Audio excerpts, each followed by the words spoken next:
नमस्कार दोस्तों ईडी और ममता बनर्जी के बीच में आपने देखा होगा रिसेंटली काफी ज्यादा टेंशन्स देखने को मिला है और इसको लेकर ईडी अब पहुंच गई है सुप्रीम कोर्ट और मामला फेडरलिज्म का आ गया है, सेंटर और स्टेट के बीच में आ गया। आप देख सकते हो खबर, ED goes to Supreme Court seeks CBI probe against Didi for 17 offences. मतलब यहां पर ईडी ने सुप्रीम कोर्ट के अंदर बड़े आरोप लगाए हैं ममता बनर्जी जो चीफ मिनिस्टर है वेस्ट बंगाल की, और करीब 17 ऑफेंस को लेकर आरोप लगाया जा रहा है। इसको थोड़ा सा हम डिटेल में देखेंगे और कई सवाल खड़े होते हैं यहां पर कि आगे क्या होगा इसको लेकर, क्योंकि अब यहां पर चाहती है ईडी की सीबीआई प्रोब हो जो भी कुछ ये हो रहा है वेस्ट बंगाल के अंदर। चलिए शुरुआत करते हैं, लेकिन उससे पहले आप सबको बता दूं, आप में से जो भी लोग यूपीएससी की तैयारी कर रहे हैं, जैसे 2027 का बैच अगर आप लेना चाहते हो, हमारे साथ जुड़ सकते हैं by using this code Ankit live. Maximum आपको डिस्काउंट मिलेगा और 17 जनवरी तक का लास्ट डेट है। 50% एक्स्ट्रा डिस्काउंट आपको मिल रहा है। फोन नंबर ये दिया हुआ है, आप इस पे कॉल कर सकते हैं, मेरी टीम आपको अच्छे से गाइड कर देगी। चलिए शुरुआत करते हैं। सबसे पहले देखते हैं कि पूरा मामला है क्या है ना कि एनफोर्समेंट डायरेक्टरेट सुप्रीम कोर्ट के पास पहुंची। क्यों पहुंची? वो चाहती है कि क्रिमिनल एफआईआर दर्ज कराया जाए और कोर्ट मॉनिटर्ड जो इन्वेस्टिगेशन है सीबीआई का वो किया जाए। किसके खिलाफ? एक तो ममता बनर्जी जो चीफ मिनिस्टर है वेस्ट बंगाल की, उनके खिलाफ, वेस्ट बंगाल के जो डीजीपी हैं उनके खिलाफ, और कोलकाता पुलिस कमिश्नर, इन सभी के खिलाफ यहां पर ईडी चाहती है कि क्रिमिनल एफआईआर हो और सीबीआई के द्वारा यहां पर इन्वेस्टिगेशन किया जाए और इसकी निगरानी सुप्रीम कोर्ट के अंदर में हो। क्योंकि यहां पर ईडी का आरोप है कि 17 सीरियस क्रिमिनल ऑफेंसेस किए गए हैं ईडी के रेड में ऑब्स्ट्रक्ट करके, क्योंकि कोलकाता में ईडी रेड कर रही थी कई जगह पर और वहां पर उनको ऑब्स्ट्रक्ट करने की कोशिश की गई है। और देखिए ये एक्स्ट्रॉर्डिनरी इसलिए हो जाता है क्योंकि एक सिटिंग चीफ मिनिस्टर का नाम इसमें सामने आ रहा है। यहां पर क्रिमिनल इन्वेस्टिगेशन की बात हो रही है सिटिंग चीफ मिनिस्टर के खिलाफ, और जो सेंट्रल एजेंसी है ईडी है वो आरोप लगा रही है राज्य के top executive and police leadership पर। आप देख रहे हो ना, वेस्ट बंगाल के जो डीजीपी हैं, कोलकाता पुलिस कमिश्नर हो गए, इनके खिलाफ यहां पर कदम लेने के लिए कह रही है ईडी। इसका बैकग्राउंड क्या है समझ लीजिए। क्या है कि ईडी कोलकाता पहुंची थी वेस्ट बंगाल में, यहां पर कुछ रेड कर रही थी, सर्च कंडक्ट कर रही थी मनी लॉन्ड्रिंग इन्वेस्टिगेशन से रिलेटेड। क्या है कि यहां पर एक मामला सामने आया था इलीगल कोल माइनिंग का, सिंडिकेट ऑपरेशंस का ईस्टर्न इंडिया में, और यहां पर पॉलिटिकल फंडिंग चैनल्स की चीजें सामने आई और फाइनेंशियल लिंक देखा गया आईपैक और उनके एसोसिएट्स के साथ। आईपैक क्या है? Indian political action committee. अगर आपको याद हो, प्रशांत किशोर जिन्होंने अभी बिहार में चुनाव लड़ा था, वो इसके फाउंडर थे। 2015 में उन्होंने इसको बनाया था, फिर 2021 में वो इससे अलग हो गए। लेकिन इसके अलावा यहां पर जितने भी लोग इससे जुड़े हुए हैं, तो आईपैक क्या करता है कि अलग अलग पॉलिटिकल पार्टीज को मदद करता है चुनाव में। आपको सोशल मीडिया के थ्रू कैंपेनिंग करनी है, स्ट्रैटेजी बनानी है, चुनाव को जीतना है, तो ये सारी चीजें आईपैक के द्वारा की जाती हैं। और आईपैक ऐसी एजेंसी है जो ऑलमोस्ट सभी पॉलिटिकल पार्टीज के साथ जुड़ी रही है, उनको चुनाव जिताने में मदद की है। तो ईडी का आरोप यहां पर यह है कि यहां पर जो क्राइम हुआ है उसमें thousands of crore of rupees involve हैं, और यह आता है पीएमएलए के अंदर, that is prevention of money laundering act के अंदर, और इसीलिए मामला ईडी के अंदर आ जाता है। और इसी की वजह से ईडी जो है वो वेस्ट बंगाल में अलग अलग जगहों पर सर्च कर रही थी, रेड कर रही थी। अब क्वेश्चन ये है कि रेड के समय हुआ क्या आरोप लगाया गया ईडी के द्वारा? देखो, ईडी ऑफिशियल्स का कहना है कि जब वो लॉफुल सर्च और सीजर ऑपरेशंस कर रहे थे आईपैक के ऑफिस में, तब वहां पर ममता बनर्जी पर्सनली पहुंच जाती हैं, और अकेले नहीं, यहां पर पूरे जो सीनियर पुलिस ऑफिसर्स हैं, पूरा जो बड़ा भीड़ है, लार्ज क्राउड है, उनके साथ यहां पर ऑफिस पर पहुंच जाती है, जहां पर ईडी ऑलरेडी सीज कर रही थी चीजों को, वहां पर सर्च कर रही थी, रेड कर रही थी, और जो पूरा सर्च है उसको फोर्सफुली डिसरप्ट कर दिया गया। मतलब एक सिटिंग चीफ मिनिस्टर, ऑब्वियस सी बात है, अपने राज्य में कहीं पर भी जाएंगी तो पूरा महकमा साथ में जाएगा और पुलिस ऑफिसर साथ में जाएंगे। तो ईडी का आरोप यह है कि उन्होंने जो digital devices, phone, laptop, storage drives, ये सारी चीजें सीज की थी आईपैक के ऑफिस में, उसको ममता बनर्जी ने खुद ले लिया, वो वहां से उनसे छीन ली। इसके अलावा फिजिकल जो डॉक्यूमेंट्स हैं वो हटा दिए गए ईडी के कस्टडी से, और जो ऑफिसर्स हैं ईडी के, उनको इंटिमिडेट किया गया, धमकी दी गई, थ्रेटन किया गया, प्रिवेंट किया गया अपनी ड्यूटी परफॉर्म करने से। और जो पुलिस है वो कहीं ना कहीं यहां पर ईडी ऑफिसर्स को बचाने के अलावा यहां पर चीफ मिनिस्टर का साथ दे रही थी। मतलब ईडी तो एक सेंट्रल एजेंसी है, जब भी वो किसी राज्य में जाती है तो उस राज्य की जिम्मेदारी बनती है कि वो उन ईडी की जो ऑफिशियल्स हैं उनको प्रोटेक्ट किया जाए। लेकिन ईडी का कहना था कि it is nothing but a mob assisted obstruction of justice. ये एक प्रकार से ईडी का आरोप है ममता बनर्जी के ऊपर और वेस्ट बंगाल की जो गवर्नमेंट है उनके ऊपर। और इसी को देखते हुए एनफोर्समेंट डायरेक्टरेट ने सुप्रीम कोर्ट में 17 गंभीर आरोप लगाए हैं अंडर न्यू क्रिमिनल लॉ, जो भारतीय न्याय संहिता है है बीएनएस, उसके हिसाब से 17 नए आरोप लगाए गए हैं, कॉग्निजेबल ऑफेंसेस लगाए गए हैं। और ये आरोप किस प्रकार के, मैं आपको कुछ एग्जांपल देता हूं। क्राइम अगेंस्ट पब्लिक सर्वेंट, मतलब यहां पर असॉल्ट करना, क्रिमिनल फोर्स जो है एक प्रकार से अप्लाई करना to deter a public servant. कोई पब्लिक सर्वेंट है, जैसे ईडी के ऑफिशियल्स हैं, वो पब्लिक सर्वेंट हैं, वो अपना काम कर रहे थे, उनको रोका गया। यहां पर लॉफुल ड्यूटी कर रहे थे, उनको ऑब्स्ट्रक्ट किया गया, क्रिमिनल इंटिमिडेशन किया गया ईडी ऑफिसर्स का। एक तो ये है। दूसरा है यहां पर crime against property and evidence, मतलब यहां पर जो ईडी के पास जो चीजें सीज की गई थी वो उनसे जबरदस्ती छीन ली गई। ये रॉबरी के अंदर में आता है, डिस्ट्रक्शन के अंदर में आता है, डिसअपियरेंस ऑफ एविडेंस के अंदर में आता है, misappropriation of seized government property हुआ है। ये आरोप लगाया है ईडी ने सुप्रीम कोर्ट के अंदर, और इसको ऑर्गेनाइज्ड क्रिमिनल एक्ट भी बोला है। Unlawful assembly, criminal conspiracy, abuse of official position. Basically ED ये कह रही है कि ममता बनर्जी अपने चीफ मिनिस्टर के पद का गलत इस्तेमाल की है। सो ईडी का बेसिकली ये कहना है कि ये कोई टेक्निकल वॉयलेशन नहीं है, ये एक सीरियस क्रिमिनल चार्जेस हैं जो कि नॉर्मली वहां पर एफआईआर रजिस्ट्रेशन होना चाहिए।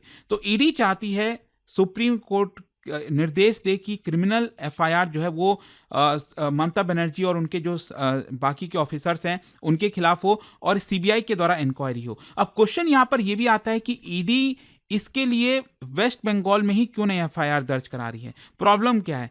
देखो, ईडी का मेन आर्गुमेंट यह है कि आप वेस्ट बंगाल के अंदर कैसे चीजों करोगे, क्योंकि अल्टीमेटली यहां पर आरोप किसके ऊपर लगा है? पुलिस कमिश्नर के ऊपर लग रहा है, Kolkata police commissioner. West Bengal के जो डीजीपी हैं उनके ऊपर लग रहा है, वेस्ट बंगाल की जो चीफ मिनिस्टर है उनके ऊपर आरोप लग रहा है। तो आपको क्या लगता है कि जो वेस्ट बंगाल की कोलकाता जो पुलिस है, क्या वो सही से जांच करेगी अपने ही चीफ मिनिस्टर के ऊपर, अपने ही पुलिस कमिश्नर के ऊपर? तो ईडी बेसिकली ये कह रही है कि यहां पर instead of acting on ED's complain, West Bengal जो पुलिस है वो काउंटर केस कर दी है ईडी ऑफिसर्स के ऊपर। मतलब ईडी का साथ देने के बजाय जो वेस्ट बंगाल पुलिस है वो ईडी ऑफिसर्स के खिलाफ ही यहां पर कंप्लेन कर रही है। और साथ ही साथ कलकत्ता हाईकोर्ट में भी चीजों को डिसरप्ट किया गया पॉलिटिकल मोबिलाइजेशन करके, और इसीलिए ईडी सुप्रीम कोर्ट पहुंच गई डायरेक्टली, और उसने ईडी ने आर्टिकल 32 इन्वोक किया, कॉन्स्टिट्यूशनल जो रेमेडी होता है, जो आखिरी रास्ता होता है। और जो सुप्रीम कोर्ट के पास पावर है वो ये है कि वो सीबीआई का इन्वेस्टिगेशन निर्देश दे सकती है एक्सेप्शनल केसेस में।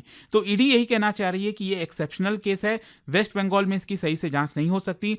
तो हम चाहते हैं कि सुप्रीम कोर्ट ऑर्डर दे कि सीबीआई जो है वो इसकी पूरी तरह से जांच करे। अच्छा, अब क्वेश्चन ये भी है कि ईडीआई सीबीआई प्रोब की ही जांच क्यों करना चाह रही है? देखो, सीबीआई बेसिकली एक सेंट्रल एजेंसी है, इंडिपेंडेंट ऑफ स्टेट कंट्रोल है, स्टेट उसके ऊपर कंट्रोल नहीं करती है।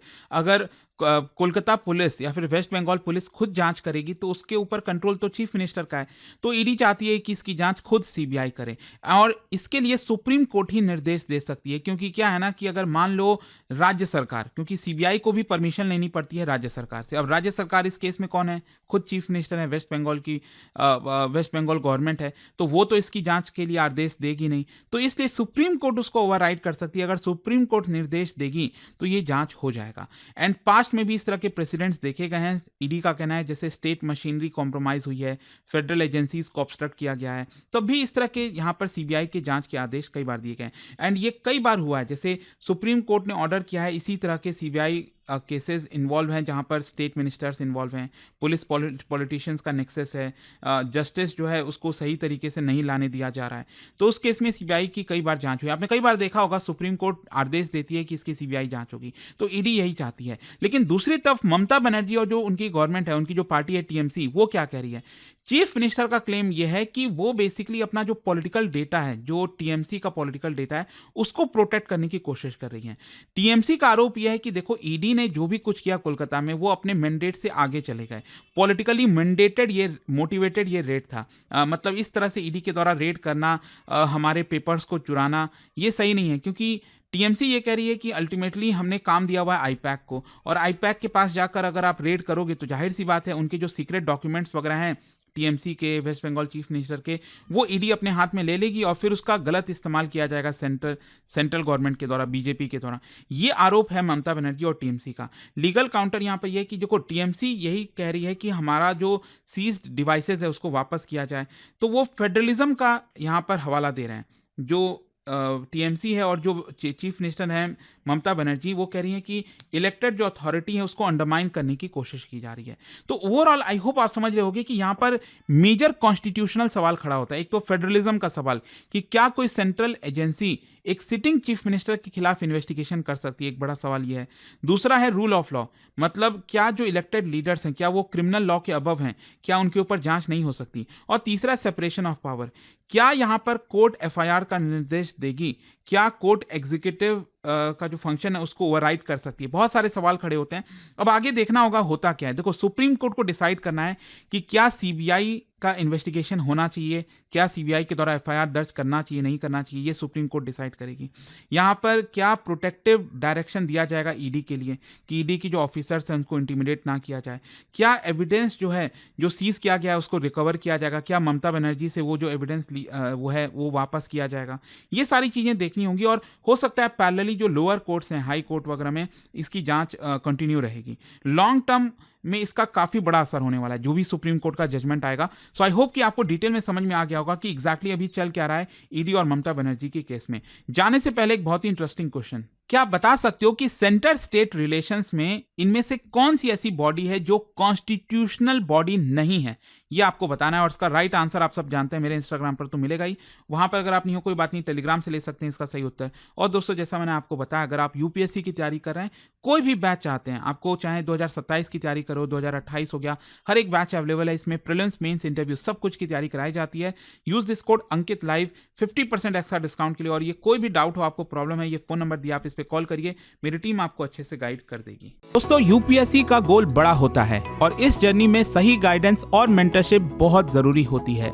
इसलिए स्टडी आईक्यू आईएएस लेकर आया है आपके लिए यूपीएससी 2027 की कंप्लीट फाउंडेशन प्रिपरेशन एक स्ट्रॉन्ग और स्ट्रक्चर्ड अप्रोच के साथ।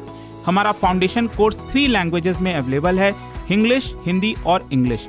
अब आप अपनी पसंद की लैंग्वेज में तैयारी शुरू कर सकते हैं।